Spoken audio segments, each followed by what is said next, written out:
Hey guys, tired of feeling stuck in your dating life and striking out in the dating game? You're not alone. Maybe you just need some good coaching. Welcome to Just Ask Her, the no BS podcast for real dating advice straight from a woman's point of view. Dating expert Gracie Pleschourt and her co-host, certified life coach Tracy Pleschourt, are here to give you the play-by-play on how to attract more women you're interested in. So, let's take back control of your dating life. This is Just Ask Her.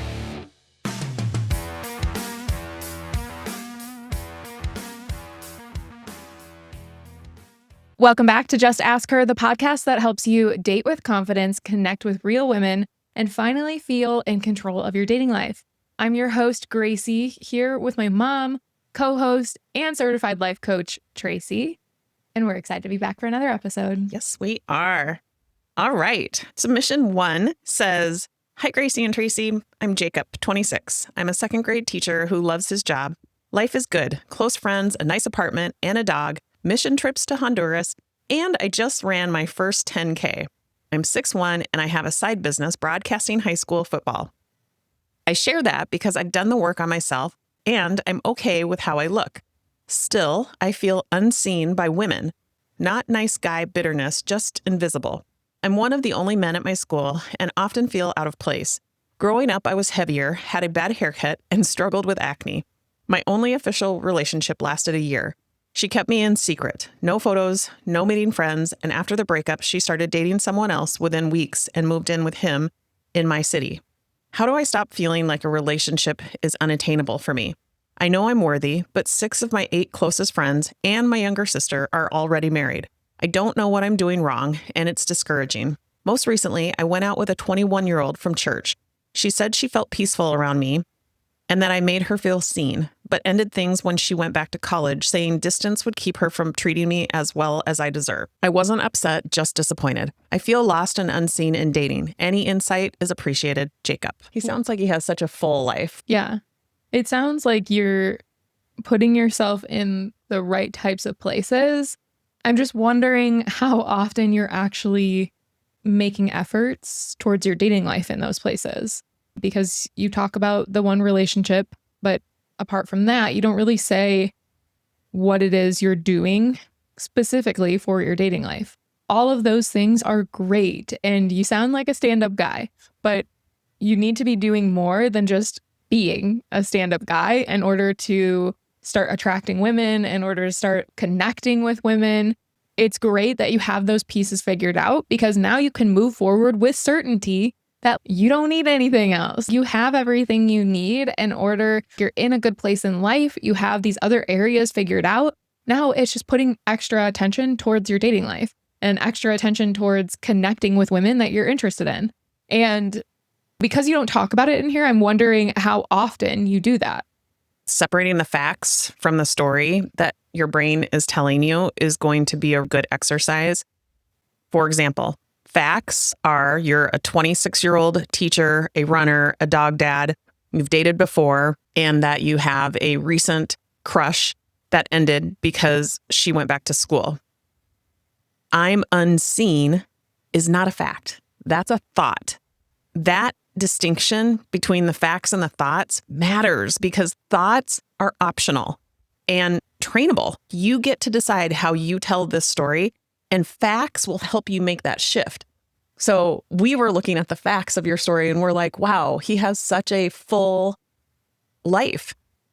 We weren't paying attention to these thoughts because those aren't our thoughts. Those are the thoughts that are like these well-driven neural pathways in your mind. And that's what you're focused on. Recognizing that you get to choose your thoughts, but you have to first be aware of what these thoughts are, what beliefs you're holding on to and you're actually acting from. And having a coach point it out to you can be incredibly helpful. So we're very glad that you wrote in with this submission. We appreciate all of your honesty. We definitely know what we can help you. 2 areas that I want to point out that I think are real obvious areas to shift is what's wrong with me.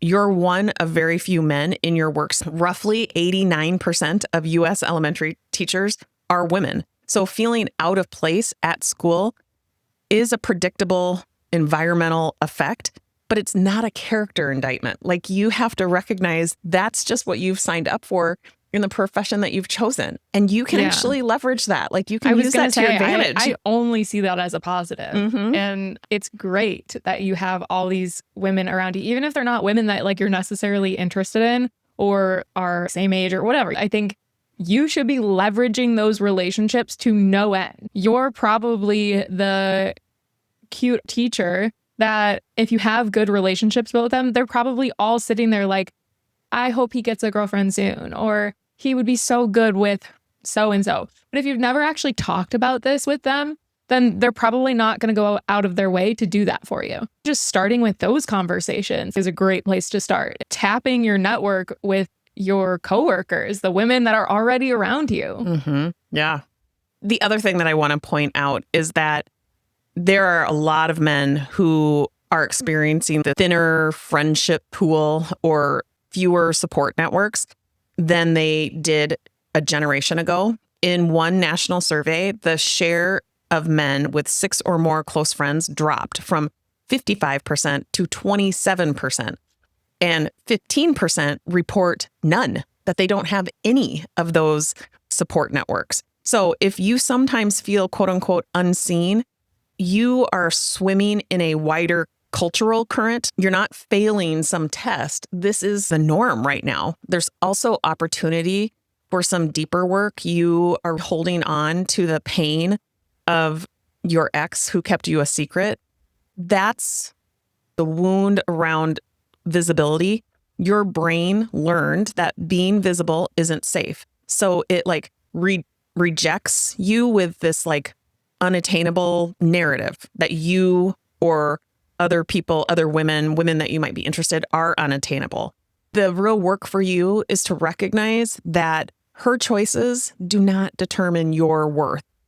They provide a lot of information about who she is, her character. And when I read that, I was like, I'm glad you're out of that relationship. Yeah. If that's how it ended and that's how she was treating you during, like, that relationship was never meant for you. And it's hard to see that when you're in it, but I'm glad that you're not in it anymore, because you deserve somebody that is actually going to be excited to be seen with you and actually wants people to know that you're together and wants to be like out in public with you and wants other guys to know that she's with you. It obviously sucks for a relationship to end that way, for any relationship to end. It's never fun, but it is important that you see your own value here and that you are worth so much more than somebody who thinks that you should be a secret. Yeah.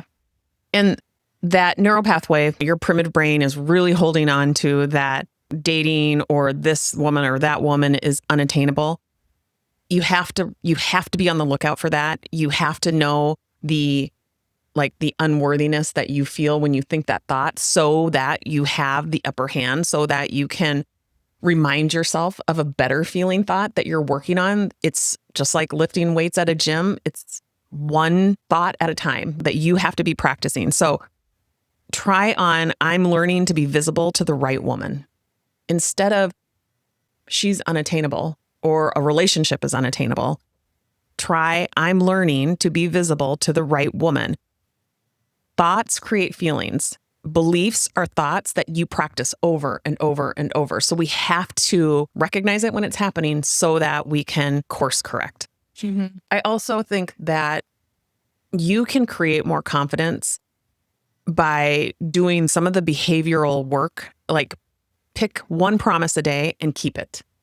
That is how you're going to earn confidence, by following through on your word to yourself, not by other people seeing you or finding you or saying yes to you. It's how well can you keep your word to yourself? That's what's going to create the self-confidence that you're looking for. That's so important for you to be able to grow and naturally, organically attract the right woman. And remember that discomfort is a sign of growth. So many of us make discomfort mean that we've gone wrong and we're not going to be able to get back on track.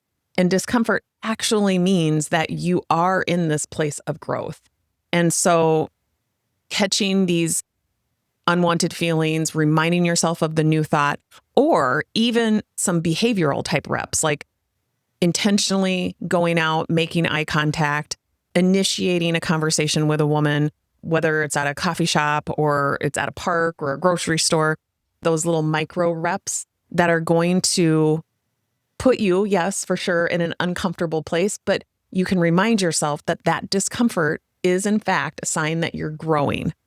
And before you put yourself in that place, before you do a rep each day, remind yourself that the worst thing that can happen is a feeling. And you have the capacity to feel anything. You will come out the other end more resilient, stronger, more confident if going into it with intention, you remind yourself that, yeah, this is going to be uncomfortable and discomfort is a sign of growth. That's how you set yourself up for success. You look ahead. Okay, what are the obstacles that I can expect? This is going to be uncomfortable. What's the narrative? I expect to be uncomfortable. Discomfort is a sign of growth. I am capable of feeling all of this, plus more. And you're going to show up having your own back. Do you have any suggestions for him on meeting other women? I mean, yeah, you could do online dating. If that's something you haven't tried yet, getting on the dating apps, they're a really good resource. And I think when your profile is optimized, they generally are the place where guys land the most dates. That's not for everybody. And if your profile isn't optimized, it's definitely not the case. But when it is, it tends to be a good spot to meet people you wouldn't otherwise be running into in your day-to-day. And it's a lot faster of a way to get dates set up. And so that's definitely a good option if you haven't tried that out yet. You don't say in here if you have or if it's something you're interested in. But if you haven't tried the apps yet and you want to try them out, I do have a free guide on how to get started and how to actually build an optimized profile. That would be a great place for you to start so that you can start getting quality matches coming your way and testing that out as an option. You can just go to datingwithgracie.com and put in your name and email and they will be sent straight to you. I definitely recommend grabbing that if that's not a place that you've ever explored so that you can test the waters and see if it's a good option for you. Yeah. And two final truths that I really want you to leave with, Jacob. You are already good enough. Your work is to become seen or legible to that right woman by how you speak, how you ask, and how you lead. And then secondly, feeling unseen is just that. It's just a feeling. It's real, but it's not a life sentence. So when you practice choosing thoughts on purpose and doing those visibility reps, like we talked about, you put yourself back in control of how you feel and how you show up.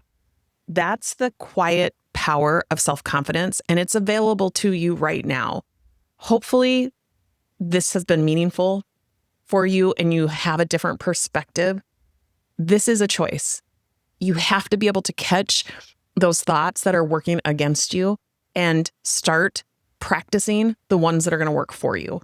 Mm-hmm. We see through our lens a man who lives a very full life. And when you start to focus on that, you're going to attract more into the life that is already abundant. We're rooting for you. We're rooting for the man who you are becoming, the one who trusts himself, feels his feelings, and moves towards the life that he wants. So keep us in the loop. We'll look forward to hearing back from you. Yeah, thanks for writing in. It's finally here. The Self-Made Man Dating Journal is officially live and ready for you to grab on Amazon. This was designed specifically for single men who are serious about improving their dating life. It helps you track your dates, reflect on your experiences, and actually learn from them, so you can stop repeating old patterns and start seeing real progress. What I love most about this journal is how intentional it is. It's not just about writing down what happened. It's about helping you get clear in what you want, confident in how you're showing up, and connected to what's working and what's not. You'll find daily prompts, weekly reflection pages, and the date log. You'll record everything from how you felt before the date, what went well, what felt off, and what you do differently next time. That kind of self-awareness is what sets successful daters apart. This journal will help you slow down, spot patterns, and become more intentional with every single interaction. We only printed a limited batch for this first run, so if this is something you've been needing, go grab it now before they're gone. We'll drop the link in the show notes and let us know what you think. We love hearing your guys' feedback. We can't wait for you to start using the Self-Made Man Dating Journal. Submission 2 was written in by Nick, and it says, "Hi, I'm 39, a single dad, and I've been a K-12 school administrator for 12 years and hold a doctorate. I love kids. My 5-year-old daughter is always my first priority. I stay in shape and get plenty of first and second dates, but finding something that lasts has been a challenge. I've had fairly high rates of first date hookups, which has been hit or miss for building anything long-term. I suspect that pattern is getting in the way of finding the right person to marry. I date with intention and I'm looking for a forever partner. Thank you." I appreciate how clearly you named that pattern, the intention behind your dating and the reality of fatherhood. I mean, there is a lot of integrity in that, and all of that matters.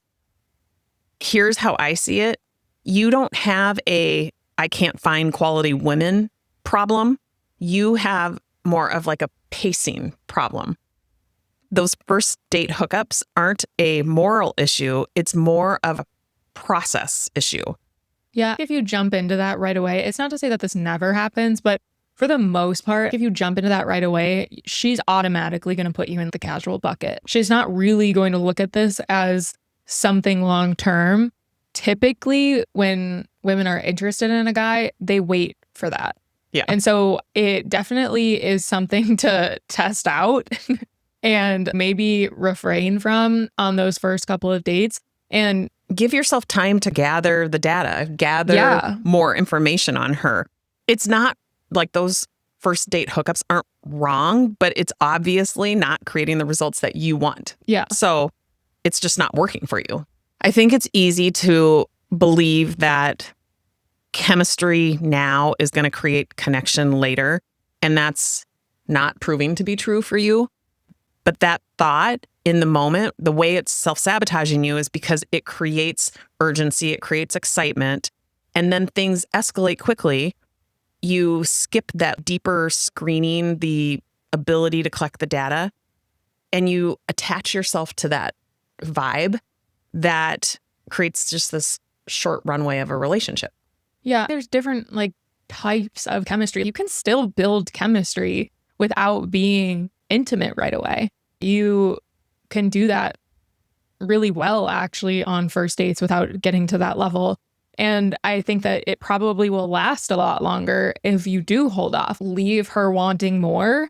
If you are somebody that connects with women fast in that way, and there's usually a spark in that way, then you should have no problem being able to do it at a smaller level that actually gets her more excited to see you and more interested in getting to know you, rather than being intimate right out of the gate and then things just fizzling out right away. Yeah. So practice matching your intimate pace to the emotional clarity that you're gaining. It's going to slow that pace. It's going to increase curiosity. It's going to have you screening for alignment and probably communicating your standards. Mm-hmm. You're going to have maybe fewer matches, but they're going to be higher quality that can go the distance. It's not like you can't be casual with people. If you like being casual and that's something that works for you, I know you're saying you date with intention. And so do that. Date with intention and hold off on the intimacy with the women you're interested in or see it potentially going in that direction with. And then if you want to be casual, outside of that, go ahead. You can, it's not like you have to stop being intimate with women altogether if that's where you're at. But I just think with the women that you're actually interested in building something with, I would hold off. Yeah.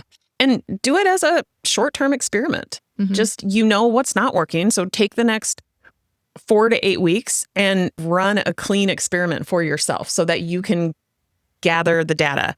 Set your standards out loud and early. You could say something like, I like you and I'm looking for something that can last. I go slow physically until we're both clear that we're building something. That is probably going to garner a lot of respect, and it shows that you're owning your boundaries without making her wrong. If she's more aggressive, this is you just setting the tone and stating your standards. And it definitely will push the wrong women away. It'll definitely push the women that are only looking for something casual away. And so it might actually help you get there faster if you're not spending time on women that aren't looking for the same thing as you. Yeah. And during this experiment, be on this fact-finding mission. Collect proof that you're not just relying on a spark, that you're looking for 4 or 5 green flags. So consistency. Do you have the same energy? Values alignment. Do you both care about family and lifestyle and faith? How do you communicate or come back from conflict? If you disagree once, can you both repair that in a respectful way? Life compatibility, her schedule versus your dad's schedule. Collecting all of the data, giving yourself a lot of time to gain clarity on her and the kind of relationship that you create together. Replacing that hookup spike with more of these like connection reps is going to put you in a better place. There was a large study of almost 11,000 daters who found that waiting longer to initiate sex was associated with higher relationship satisfaction, stability, and communication, and that early sexual initiation predicted lower outcomes in relationships that lasted beyond 2 years. So on average, slower was better for long-term quality. Yeah, it's easy to get caught up in the chemistry of things, but chemistry is not the same as compatibility. It's not the same as building connection. Chemistry and connection are two very different things. And so if you're basing your success on how much chemistry you can build, you could be great at building chemistry with women and have that down. But if you don't know how to connect with them, then yeah, this will continue to be a problem. Yep. And you're not an outlier as a single dad. About 23% of U.S. kids live with one parent, and single fathers are a growing share of that. So you're building a family system many children actually thrive in, and your standards are a feature. They are something to be highlighted, valued, and to be proud of yourself, what it is that you hold as a priority. So just to review, if you're going to conduct this little experiment, this 1 to 2 month experiment, reduce the first date sex to 0. Have some sort of filter where you're aiming for 1 to 2 high fit connections instead of a lot of short-term connections, and reflect on a weekly basis after each date. What did I learn about her? What did I learn about myself? And if you didn't learn anything new, your question maybe was kind of low, and you want to ask better questions when you're on the date so that you are coming away with learning more about her, learning more about yourself, learning more about what it is that you want. In our Self-Made Man dating journal, we have a date log that helps you take away value from every single date, even if there's not going to be a second one. You learn so much more about yourself. And if there is going to be a second date, you're putting yourself in a winning position of how to grow that connection because you're deciding ahead of time what it is that you want to know more about her. And I wouldn't think about this in the context of giving something up. I would think about this more in the context of transferring the thrill from novelty to mastering longevity or substance, really creating a stronger relationship. And that's something that has to be practiced in order to master. So it's a mastery of your standards, your pacing, and your choosing. I would really try that thought on because I think it's going to help you create a belief and more pride in who you are. Yeah, it's just a mindset shift. Nobody likes to feel like they have to give up something. Makes you want to do the thing way less when you feel like you have to give up something. And so if you shift it to, this is my opportunity to gain so much more than I'm getting right now, that's a lot more exciting and empowering and probably makes this pretty easy instead of making it something that's like, oh, I can't have sex with anybody for 4 weeks, 2 months. That's not helpful. Yeah. Hey there. If you're loving the Just Ask Her podcast, please take a quick second to rate us on Spotify or Apple Podcasts. It helps more awesome listeners like you find the show. And don't forget to spread the love by sharing this episode with all of your friends. All right, back to Just Ask Her. Submission 3 is from Anonymous. It says, "Hi, Gracie and Tracy. I'm 30 and didn't date much in my 20s. I was busy building businesses, and now that has left me with low confidence. For the past 4 years, I've been friends with a woman I coach with. In year 3, I heard she might like me. After a tough breakup, she started dating again and doing a lot of personal work, which I found attractive. Knowing it might be our last coaching year together, I asked her out. She was surprised. She hadn't realized I was interested, but said yes. We went on a few good dates and texted a lot. Then scheduling got hard. We postponed a date and things cooled. At the same time, we were both interviewing for coaching jobs at different schools. She's a single mom with no family support and a full-time job. So when she got hired, the pressure spiked. I asked if she saw things going anywhere and told her another school had contacted me. She was upset. I should have had that talk in person. And after a few days, we cleared the air. She said she still liked me, but couldn't date right now and wanted to wait until next season when we'd be around each other more to see how it felt. She also said she valued the friendship most. Since then, I've kept some distance and only reached out about coaching. Still, over 4 months, she periodically texts that she misses me and wanted to hang, but never picked a day. Recently, we've met a few times to plan, but we end up just catching up. That gives me hope, but comments like, "You're my bud/best friend," sting. I care about her, but holding on to hope makes it hard to just be friends. How should I navigate this? Am I right that friends is likely our future if I accept it? I plan to coach with her this season to help her get settled, but I may step away afterward if nothing changes. I know that will hurt her, but I might need space if I can't be just friends. I'm also struggling with height insecurity. I'm 5'4". An ex once admitted it bothered her, and it stuck with me. Any tips for getting past this? I'm focusing on what I can control, fitness, career, building a good life, but I keep circling back to I'm not tall enough. Thanks for reading and for all you do. This is a good submission. There's a couple different things in here. I feel like, for one, yes, it does sound like she just wants to be friends. And I would move forward that way. It's so confusing because women will say these things, but then they won't treat you any different. I used to do this mainly because that's how I felt. But also, if they were my friend, I still wanted to be friends. And unless they were telling me otherwise, I figured we were good to be friends. And so it's hard because she'll say things like, "I miss you and I want to see you or I want to hang out." But her feelings on the romantic side haven't changed. And so you do have to move forward from that context of like, unless she's told me otherwise, I have to operate under the assumption that nothing has changed here and that she still sees me as a friend, especially if she's saying, "You're my bud," or "You're like, my bestie." My bestie. That is clear friend zoned right there. It is a little bit of mixed signals, but I think it's Totally. More mixed capacities, like single parents, especially without any close support. Yeah. They just run on thinner margins of time and energy.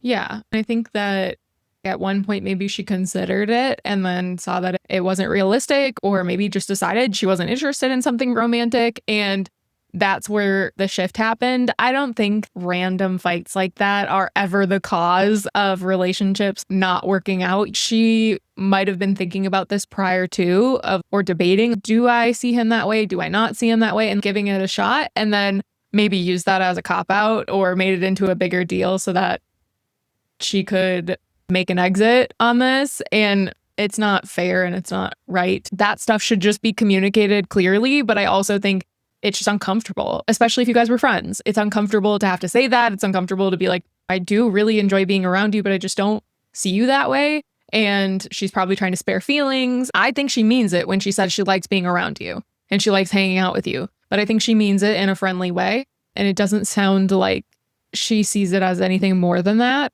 Yeah. And you can continue to love her, have respect for her, but you can also have your boundaries. Yeah, I really respect the fact that you're willing to walk away when you know that those feelings aren't going to change for you. It's really hard to do that. And a lot of guys stay more so in the hopes of things changing.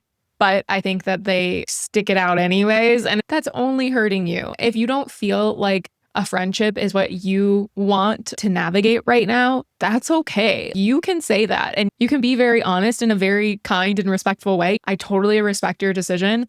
I have to be honest, I'm pretty bummed and I just don't know if it's a good idea for us to be hanging out one-on-one right now.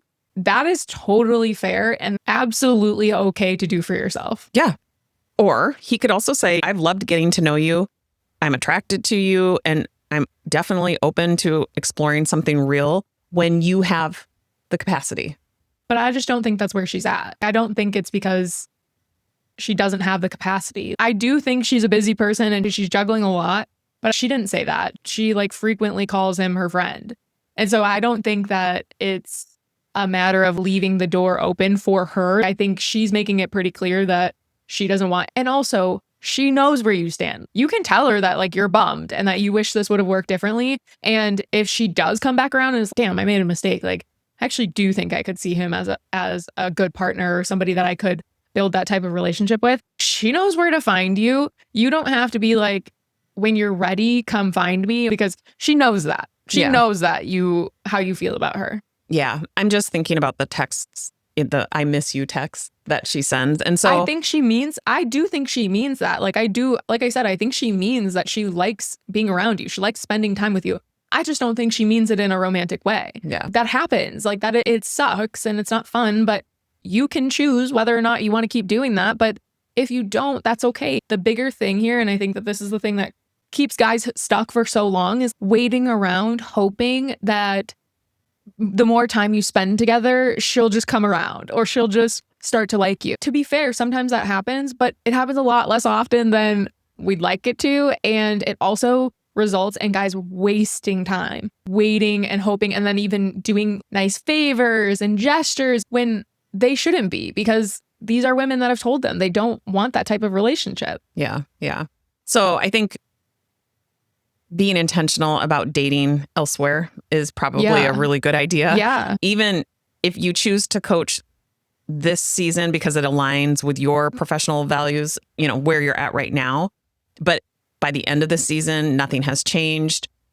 You have to step away and create space so that you make room for other priorities, so that you are not putting your life on hold. Start finding other places to date.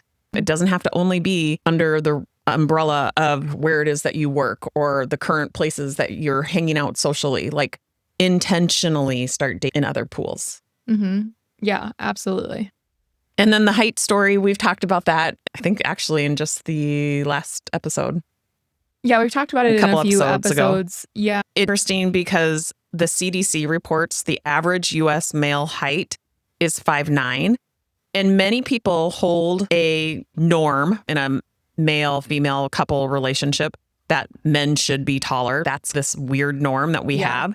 But one thing that I just want to remind you of, norms aren't the rules. So in a 2023 survey, 34% of Americans said that they'd be less likely to date someone shorter. So what? That's 1/3, right? 44? Is that what you said? 34. Oh, okay.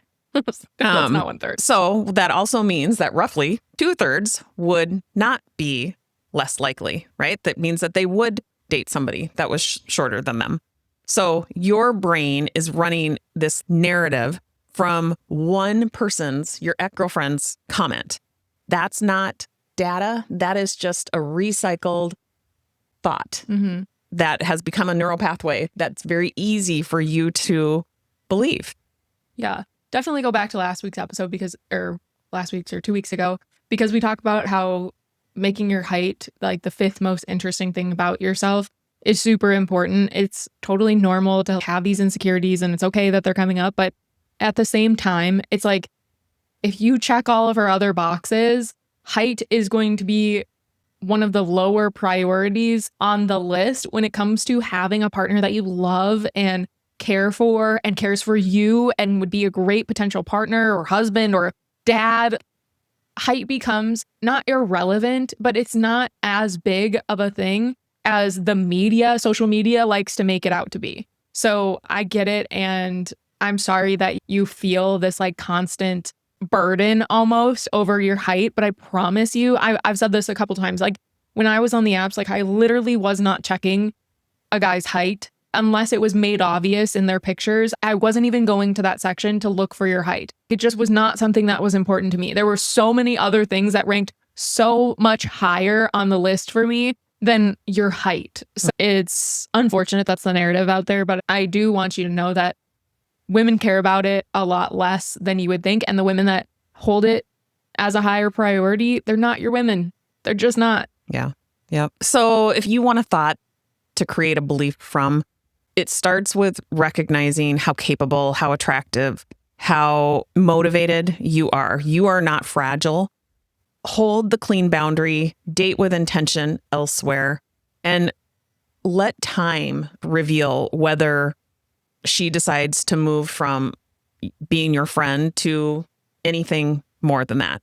And remember to catch any of those knee-jerk reactions around comparing yourself, comparing your height, or catching that thought that you're not tall enough, catching that label. It's an old thought. Replace it with a chosen one, that you're somebody who leads with presence and warmth. And you also are someone who decides what you're going to believe about yourself. Thank you, Anonymous, for writing in. Go back and listen to those last 2 episodes if you haven't done so. And that is all we've got for you guys this week. We put out new episodes every Wednesday. We hope to see you right back here next Wednesday. And in the meantime, make sure you're following me on Instagram and TikTok at Dating with Gracie. I put out new content every single day on there. And as always, no matter where you are or what situation you're in, just ask her.